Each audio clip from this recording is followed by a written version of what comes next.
Je n'ai pas le temps de te pousser à prier lorsque tu regardes tes enfants, lorsque tu regardes ton beau mari, ta belle femme, lorsque tu regardes tout ce que l'Éternel t'a donné combien. Mais je te donne seulement le temps de contempler le Christ dans ce qu'il est. Tu vas te rendre compte. Le temps va te manquer de prier même pour toi-même. Le temps va te manquer pour faire même les actions de grâce. Le temps va te manquer pour louer Dieu. Mais tu auras le temps pour adorer Dieu. Qui est le Seigneur? C'est celui-là qui a commencé de l'éternité, il atteint l'éternité. C'est celui-là que Dieu nous a donné. Si tu connaissais le don de Dieu, la responsabilité nous revient de connaître le don de Dieu. Alléluia. Amen. Vous savez, aujourd'hui, lorsque je soulève un tel panier, je pose la question, ce panier de quelle couleur? Vous qui êtes là, quelle est la couleur de ce panier? Hein? Jaune doré, c'est ça, non? Non, non. Vous le dites parce que vous voyez superficiellement. Mais regardez ce panier. Lorsque je pose la question, celui qui est questionné a le droit, parce que le panier c'est pas ça. Le panier c'est ça. C'est ça, et c'est ce que vous êtes en train de voir. C'est ça le panier. Et Jésus aujourd'hui est connu superficiellement par plusieurs personnes. C'est comme ça que vous êtes en train de voir des gens qui peuvent s'approcher de Jésus, qu'on a vu superficiellement et qui peuvent se retirer. Mais bien aimé, laissez-moi vous dire, quand la Bible parle de la source, Dieu vous invite à la source. Personne ne peut connaître la richesse d'une source lorsqu'elle est loin de la source. Yesu aza source oyo moto soka kwei okoki kokufa te ata okiti na profondeur nini okufa te. Parce que cette source-là n'ôte pas la vie, mais la source donne la vie. Donc en réalité, quand vous voyez un chrétien qui n'a pas l'intention de connaître les profondeurs de Dieu, je ne sais pas où est-ce que nous pouvons normalement le classer. Si tu connaissais le don de Dieu, Jésus révèle le problème qui empêche aujourd'hui que nous puissions connaître les vrais adorateurs. Parce qu'ils ne connaissent pas. Moi, ceux azo kanisa que asana mutu moko ordinaire. Nzoka ne mutu atelemi na yewana. Nzamba en personne. Ozokanga? Ah. Et comme là, bas sacrificateur. Les sacrificateurs qui étaient dans le temple, qu'est-ce qu'ils faisaient? Tous les services qu'ils étaient en train de faire, ils les faisaient pour l'éternel Dieu. Mais il est arrivé un jour, c'était comme tous les jours, il y avait des gens qui amenaient des bêtes pour être sacrifiés. Ceux qui étaient en train de travailler à l'hôtel travaillaient. Mais il y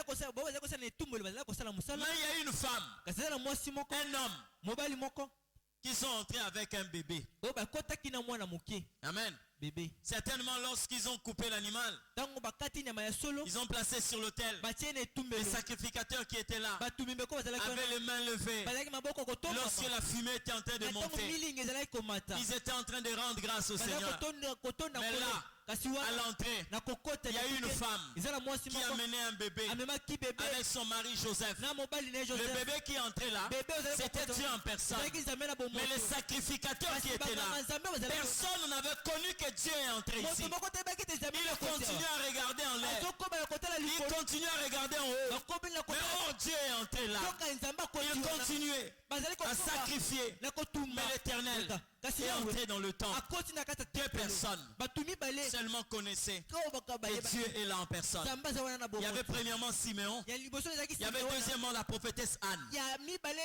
Tous ceux qui étaient là, personne ne savait que celui qui est en train d'entrer ici, c'est Dieu en personne. Vous comprenez? C'est la spiritualité d'aujourd'hui. Pourquoi? Parce qu'on est en train de voir l'extérieur. Si tu connaissais le don de Dieu. Amen.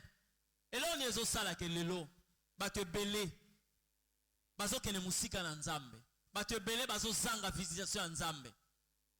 Un seul mot. La connaissance. Amen. La connaissance. Si tu connaissais le don de Dieu, et si tu connaissais celui qui te dit donne-moi à boire, c'est toi qui l'aurais demandé. Et il t'aurait donné de l'eau vive. Voilà le problème de la femme.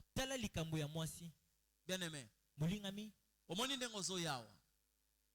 on a différent na batute parce que on va ni na kiti babonde la ponango.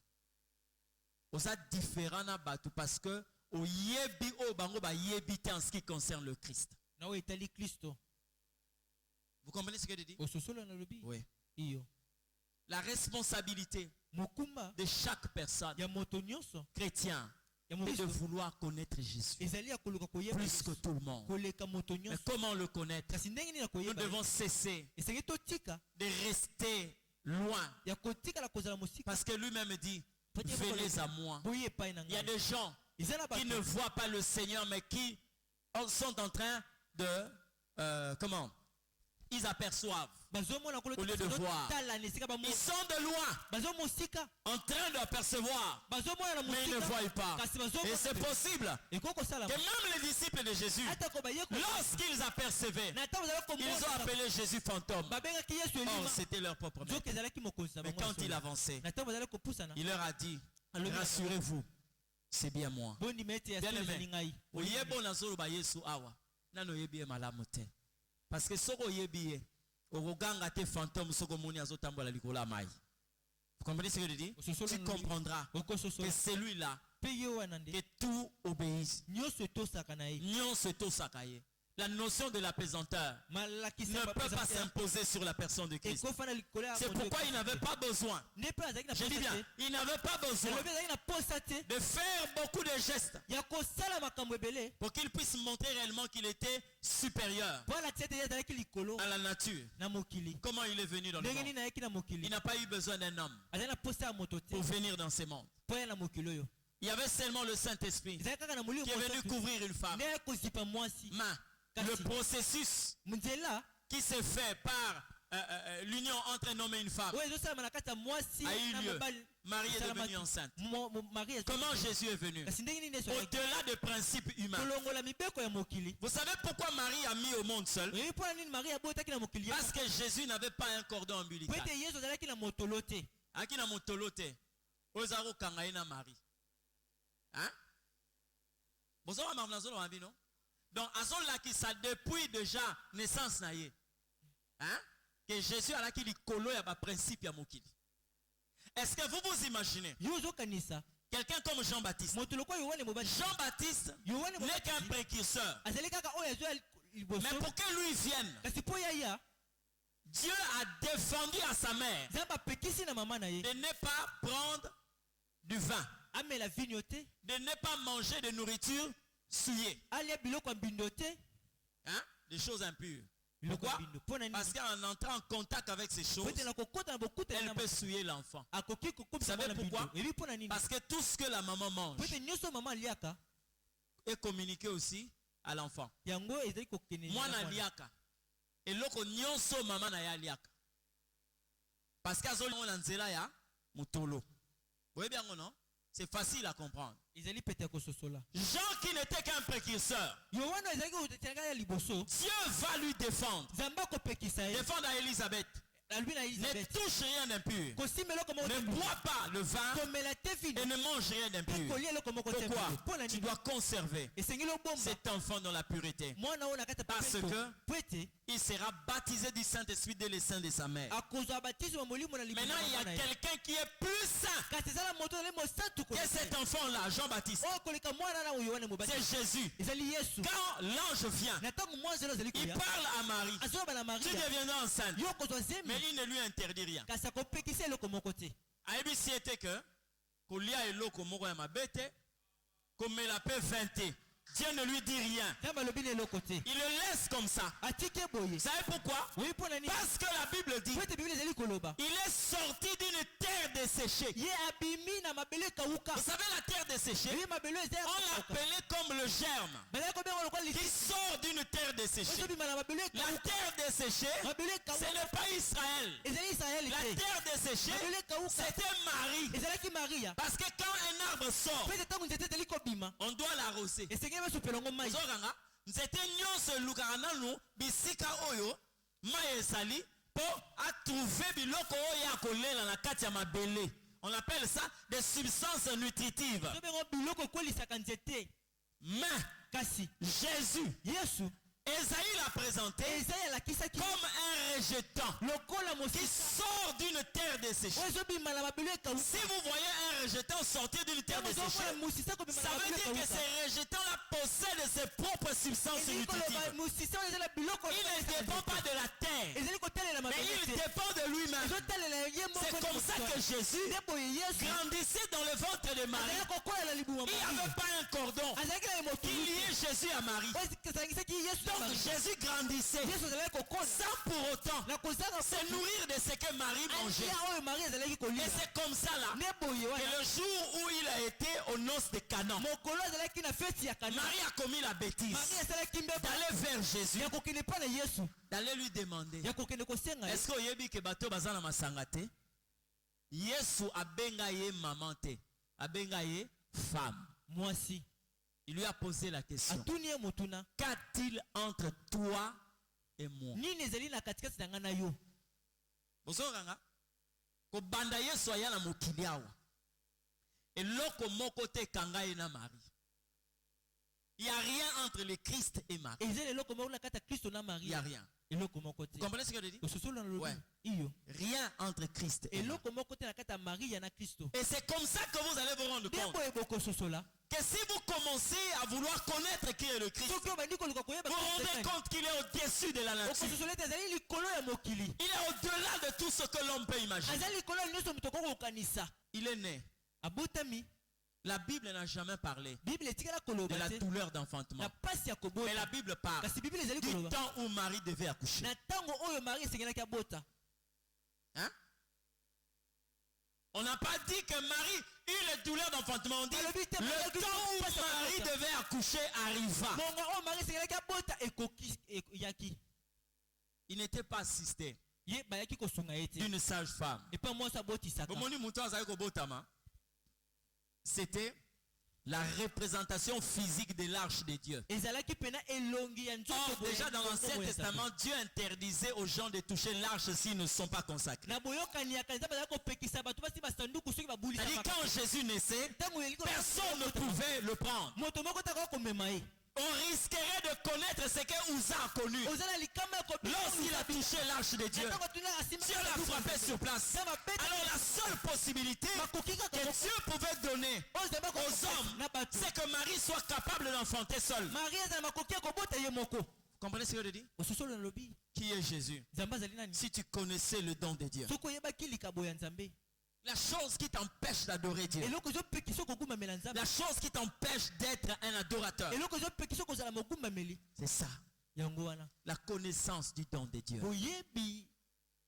Jésus ne s'arrête pas là. Il y a deux choses qui plaisent au Seigneur. Je parlerai de cela profondément la journée de demain. Si tu connaissais le don de Dieu et celui qui te dit donne-moi à boire. Vous comprenez ce que je dis? Dans le don de Dieu, nous avons deux choses. Il y a son humanité et il y a aussi sa divinité. La race des adorateurs. Dites-moi un peu. Lorsque je me rends compte que je suis en face de celui qui a créé l'humanité, de celui qui possède toute la force, qui peut m'effrayer? Qui peut me faire trembler? Qui peut me faire reculer? Personne. C'est pourquoi la Bible dit ceux du peuple qui connaîtront leur Dieu. Ceux du peuple qui connaîtront leur Dieu agiront avec fermeté. Nous avons aujourd'hui la difficulté de naviguer dans l'adoration parce que beaucoup de choses sont en train de nous échapper. Toyawa pona kosenga, toyawa pona komikitisa te ponzamba tomboma, mais komikitisa po apesa biso loko tozoluka. Toyawa te pona koluka tomona ye, mais toyawa po ya sunga mokili mona biso. Toyawa te po ete toyeba ye, toyawa po nzamba sala mokili yeba biso. C'est une façon de détourner la mission que devait avoir normalement. Vous comprenez ce que je dis? Moi si oyo alobi na mobali na yo leki bango. Ya ko kanisa ki mobali ko betele maboko, mobali ko kotie na kati ya problème pa tu na ye bango baza banani. Hein? Bango yo solo ba wana ke na leki bango eza banani. C'est que l'adorateur doit normalement être. Vous comprenez ce que je dis? Je suis en train de dire l'amour parfait bannit la crainte. Donc vous pouvez avoir des personnes qui vous aiment tellement, mais quand vous ne savez pas quelquefois exprimer le verbe aimer, vous pouvez croire que c'est l'absence de la crainte. Moi j'ai des enfants. À un certain moment, vous voyez des actes qu'ils posent. Vous posez la question de savoir mais pourquoi ils font ça. C'est l'amour qui ne peut exprimer que ça. Dieu, c'est un père. Jésus est un mari. Un époux qui mérite d'être aimé. Et la religion ne vous permettra jamais d'adorer Dieu. La religion ne peut jamais de faire de nous des adorateurs. Comprenez ce que je dis? La religion fait de nous des hypocrites. La religion fait de nous des gens qui craignent Dieu. Craignent Dieu. Imaginez-vous bien aimé. Aujourd'hui, plusieurs dans l'église ici. Si on est en train de dire que le Seigneur revient, l'enfer existe. Mais je n'aimerais pas dire à quelqu'un, viens vers le Seigneur pour éviter l'enfer. Non. Parce que vous allez voir des personnes qui vont se retrouver au ciel. Ce n'est pas parce qu'ils ont aimé Dieu, mais parce qu'ils ont fui l'enfer. Je l'ai expliqué une fois. Il y a des gens qui sont rentrés dans l'église, non parce qu'ils ont voulu entendre la parole de Dieu, mais parce qu'ils ont fui la pluie. Tout à l'heure en venant ici, je suis passé par la station. J'ai trouvé des gens qui ont pris la station. Ils sont pleins, mais ils ne sont pas venus acheter du carburant. Ils ont pris la station en otage. Donc même vous qui venez acheter du carburant, vous avez du mal à avoir une place, mais ils sont là. Pourquoi? Ils ont fui la pluie. Ils se sont protégés contre la pluie. Mais vous le voyez là à la station. C'est comme ça. Certaines personnes veulent se retrouver dans le royaume de Dieu sans pour autant qu'ils puissent aimer Dieu. Mais c'est parce qu'ils ont fui l'enfer. Heureusement pour ces gens-là, il n'y a pas de place. Vous comprenez ce que je dis? Il n'y a pas de place. Vous allez vous retrouver dans le royaume de Dieu parce que vous avez aimé Dieu. Et c'est là où vous allez vous rendre compte. Un jour, quelqu'un qui m'a posé la question de savoir. On nous dit que le paradis est construit en or. Il y a des fleurs en or. Il y a une complexité architecturale que vous ne pouvez pas imaginer. Bien aimé, même si on a construit le paradis, avec l'intelligence et la sagesse divine. Hein? L'architecture que vous trouvez là au paradis, on ne pouvait trouver ça nulle part ailleurs. Même si les voies sont en or, même s'il y a des fleurs en diamant. Mais écoute-moi très bien.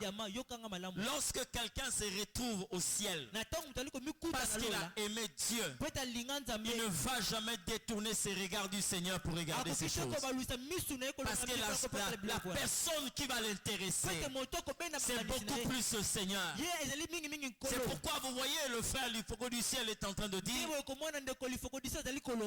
verrai celui que j'ai adoré sans le voir. Je veux regarder celui que j'ai aimé sans pour autant le voir. Nous serons intéressés à la personne de Jésus. Nous serons intéressés à la personne de Jésus. C'est comme ça que vous voyez Jean. Quand il est entré dans la gloire de Dieu, il est entré dans la présence du Tout-Puissant. Il ne nous a pas décrit ce qui était à côté, mais il nous a décrit l'homme. Il a dit il était devant moi. Il avait des cheveux tout blancs. Ses yeux brillaient comme des flammes. Ses pieds étaient comme des lérins polis. Il avait une robe toute blanche. Et de sa langue, de sa bouche sortait une langue à double tranchant comme une épée. Il nous a parlé seulement de l'homme. Il ne nous a pas décrit ce qui était tout autour. Parce que ses yeux étaient intéressés par la personne. Les vrais adorateurs, cette race doit s'élever dans l'église. Cette race doit exister dans l'église. Une fois on est allé prêcher quelque part. Bien aimé, j'ai vu des prédicateurs qui nous ont précédés. Lorsqu'ils ont entamé la prière de combat, les gens étaient capables de prier pendant 4 heures affilées. Lorsqu'il fallait adorer Dieu, les gens ne pouvaient même pas faire 30 minutes d'adoration. J'ai entendu le Seigneur dire, tu vois comment vous avez détruit mon peuple. Dieu n'est pas venu instituer les combattants, mais il est venu instituer les adorateurs. Je l'ai dit une fois, une femme sage peut commencer à faire des travaux toute la journée. Et quand il se rend compte que l'heure où le mari doit revenir commence à approcher, la femme laisse la lessive, elle laisse la vaisselle, elle va sous la douche, elle va aller se laver pour qu'elle se débarrasse de toute odeur de sueur. La femme doit rentrer dans sa chambre, appliquer même le parfum. Elle doit même pulvériser le parfum, chercher des beaux vêtements, se faire belle, parce que sa place est à côté de l'homme. Lorsqu'il viendra, nous sommes au temps du soir, le mari est en train de venir. Tu ne dois plus continuer à combattre parce que tu vas transpirer. Oh, tu dois être tout près de l'homme. Tu dois sentir bon. Tu dois sentir bon. C'est cette race, ces adorateurs, que le Père est en train de rechercher pour son enfant, pour son fils, le prince, le roi, qui doit être à côté de la reine. L'église. Ce soir,